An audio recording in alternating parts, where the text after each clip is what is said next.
안녕하십니까. 안식 9-3일 동안 또 각 가정에서 또 일터에서 평안하셨습니까? 이 시간은 독일로 가보겠습니다. 대쟁투 11장 제후들의 항의입니다. 이번 장을 연구하면서 생각해 볼 이 세 가지 질문이 있습니다.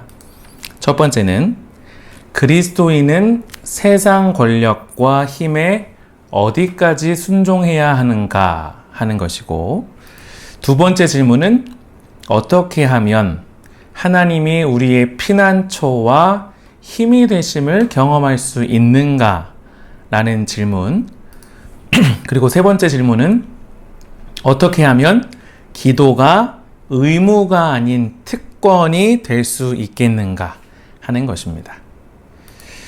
이 시간 그 질문에 대하여 속 시원히 답하고 또 믿음을 확고히 하는 시간 되기를 소망합니다. 첫 번째 말씀드린 질문입니다.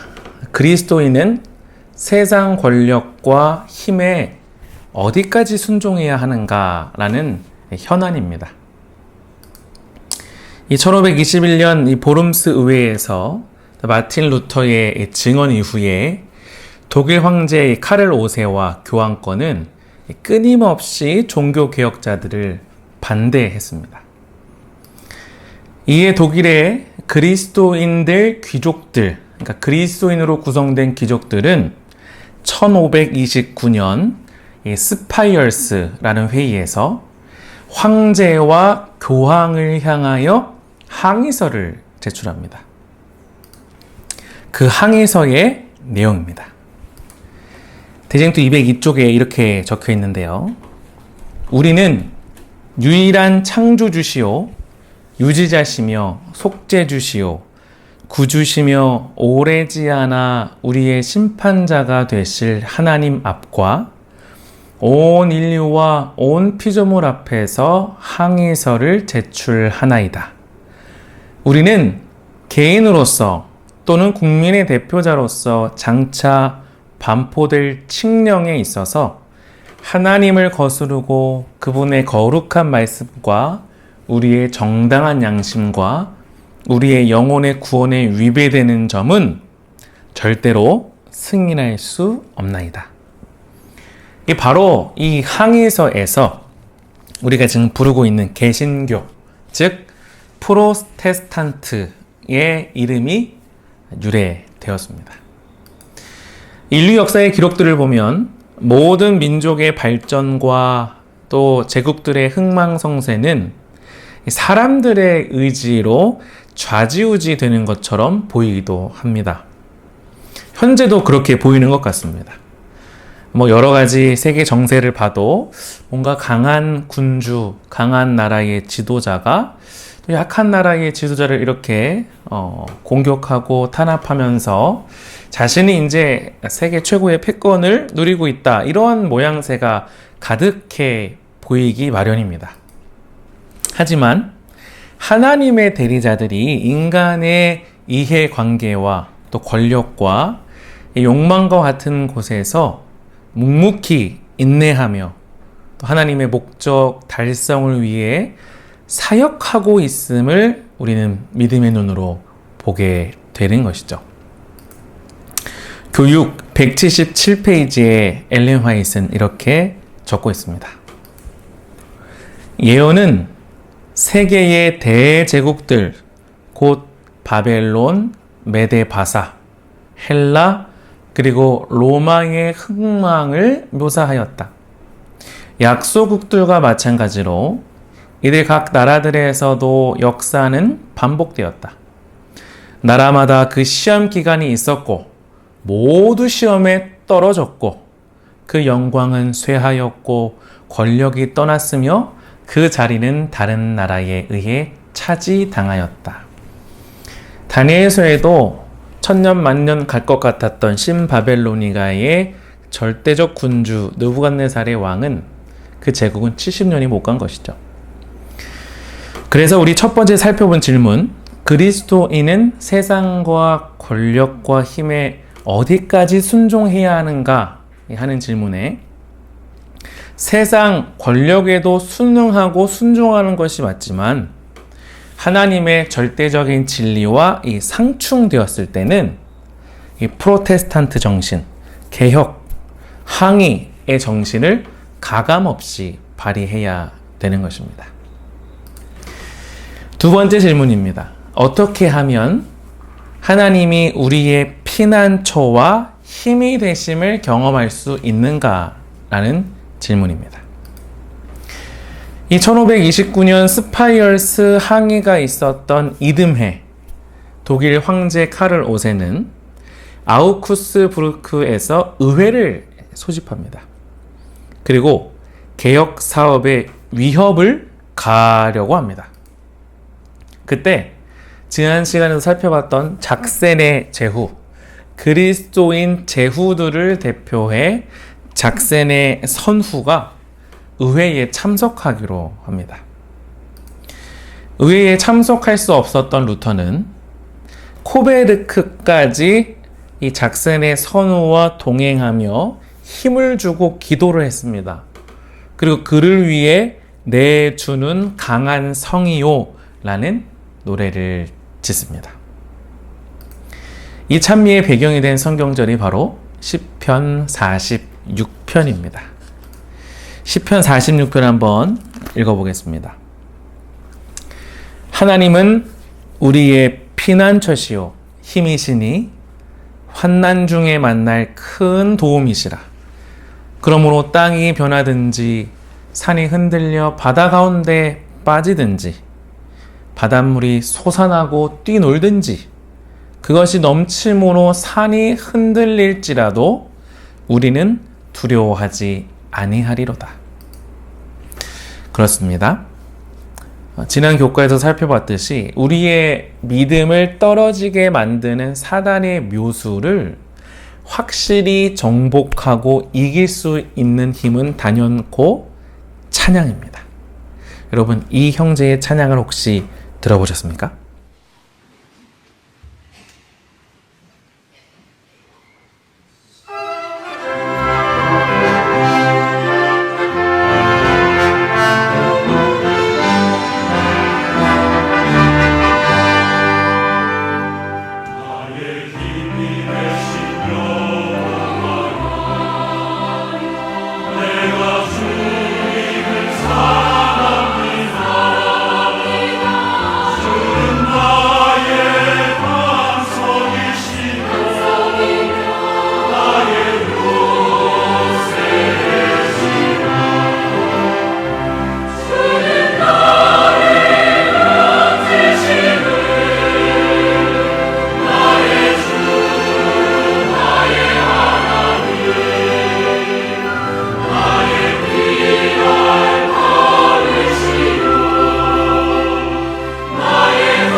두 번째 질문입니다. 어떻게 하면 하나님이 우리의 피난처와 힘이 되심을 경험할 수 있는가? 우린 답을 찾았습니다. 시시때때로 하나님의 선하심을 찬양하는 것입니다. 앞서 지나간 믿음의 선배들의 본을 받아서 신앙이 감정에 치우치는 것이 아니라 신학 자체는 원칙이고 내 기분에 따라 교회를 가고 가지 않고 성경을 보고 보지 않고가 아니라는 것이죠. 신앙은 감정의 문제가 아니고 시시때때로 인도하시는 24시간 내내 나의 삶이 끊어질 때까지 조용히 뒤에서 밀어주시고 앞에서 끌어주시고 전후 사방 둘러 진쳐주시는 하나님을 날마다 찬양하는 것입니다. 그것이 히브리서 11장에 기록되어 있는 믿음의 선배들의 본입니다. 세 번째 질문입니다. 어떻게 하면 기도가 의무가 아닌 특권이 될 수 있겠는가? 라는 질문입니다. 대쟁투 209페이지입니다. 온 세계를 동요시킨 위대한 종교개혁의 큰 능력은 밀실의 기도에서 나왔다. 하나님의 종들은 은밀한 곳에서 그분의 언약의 반석 위에 튼튼히 섰다. 아우구스부르크의 투쟁의 때에도 루터는 적어도 하루 3시간 기도하지 않은 날이 없었다. 그리고 그것도 연구하기에 가장 좋은 시간을 그렇게 하였다. 은밀한 루터 그의 방에서 존경과 두려움과 희망에 넘치는 말로써 마치 간구와 이야기하듯 하나님 앞에 그 마음을 토로하는 음성을 사람들은 듣게 되었다. 아버지, 우리를 보호해 주옵소서. 사실 필사적으로 뛰었던 수많은 육신의 아버지들의 옛날 개개인의 소시적 어렸을 때 눈동자와 같이 지키시는 육신의 아버지를 한번 상상해 보시겠습니까? 저는 인천에서 태어나서 참 이 90년대 초반만 해도 데모가 참 많은 곳이었고 제 어렸을 때 기억에도 체류탄이 계속 발사되고 콜록콜록 기침했던 시간이 아직도 생생히 머릿속에 있습니다. 한 5살, 4살 때의 기억인데도 말이죠. 너무 그 장면이 임팩트 있어서 그렇죠. 어느 날 아버지가 잠깐 출타하실 때 어머니 그런 얘기를 해주셨습니다. 야, 너는 아빠가 너를 얼마나 사랑하는 줄 아냐? 뭐 사랑하시겠죠, 아버지니까. 야, 너를 있잖아. 이 인천에 그때 이 동인천에서 많이 일어났거든요. 이렇게 막 그때 체류탄이 떨어질까봐 또 떨어져서 꼬마 아이, 이제 늦둥이 아이 4살짜리 그 아이가 코에 체류탄 가스가 들어갈까봐 나는 냅두고 품에 싸고 정말 총알처럼 뛰어가더라 라는 이야기를 해주셨습니다. 사랑하는 아내는 뭐 성인이고 사랑하는 자녀는 그 위기와 모면의 이 순간에 감싸 보호하시는 것이 육신의 부모와 그리고 피할 수 없는 하나님의 놀라운 보호하심의 사랑이라는 것이죠. 연약한 육신의 아버지도 이렇게 자식을 사랑하는데 하물며 전능한 아버지 하나님은 어떠하시겠습니까? 그분에게 기도하시기 바랍니다. 군화와 신하의 관계가 아니라 아버지와 자식의 관계이기 때문에 우리는 스스럼 없이 하나님 앞에 나의 마음을 쏟아놓는 것이죠. 서운하면 서운하다고, 힘들면 힘들다고, 기쁘면 기쁘다고, 이럴 때 도움을 달라고 처절하게 무슨 격식을 내려놓고 아뢰는 것이 아버지와 자식 간의 관계인 것이죠. 그래서 요한복음 1장 12절과 그 이하의 본문에는 하나님의 자녀, 그분을 아빠, 아버지라 부릴 수 있는 로마서 8장의 말씀에 그 특권을 우리에게 주신 것입니다.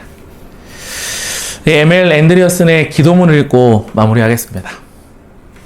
우리는 하나님이 필요하고 그분의 사랑과 보호와 인도하심이 필요하기에 기도합니다. 우리는 우리를 먼저 사랑하신 그분을 사랑하기에 기도합니다. 우리는 다른 곳에서 얻을 수 없는 영혼의 만족을 그분 안에서 찾을 수 있기에 기도합니다. 우리는 우리가 원하는 것을 얻기 위해서가 아니라 그분이 원하는 것을 얻기 위해 기도합니다. 우리는 그분의 마음을 바꾸기 위해서가 아니라 우리의 마음을 변화시키기 위해서 기도합니다. 우리는 우리에 대한 그분의 계획을 바꾸기 위해서가 아니라 우리가 그분의 계획에 따를 수 있기 위해 기도합니다. 우리는 고통을 피하기 위해서가 아니라 감당할 수 있는 힘을 얻기 위해 기도합니다. 우리는 역경이나 시련을 피하기 위해서가 아니라 참아낼 수 있는 인내를 위해 기도합니다. 우리는 일을 회피하기 위해서가 아니라 일하는 방법을 알아 일을 잘 할 수 있기 때문에 기도합니다. 우리는 처음부터 끝까지 우리를 그처럼 사랑하신 그분을 사랑하여 그분과의 교제를 귀하게 여기기 때문에 우리는 기도합니다. 성도님 여러분, 다시 한번 강조드립니다. 그분에게 기도합시다. 군신의 관계가 아니라 아버지와 자식의 관계이기 때문입니다. 우리 수원중앙교회의 현안이 지금 놓여 있습니다. 조합과 여러 이야기를 들었습니다.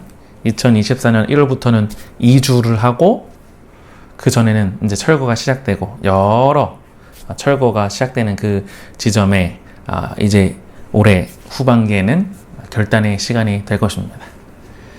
성도님 여러분, 군신의 관계가 아니라 아버지와 자식의 관계로 연약한 자들을 구원하기 위한 교회의 사명을 다하기 위하여 우리가 어디로 가야 될지 무엇을 해야 될지 아뢰는 이 화요 기도의 시간 되시기를 간절히 바라면서 말씀을 마치겠습니다.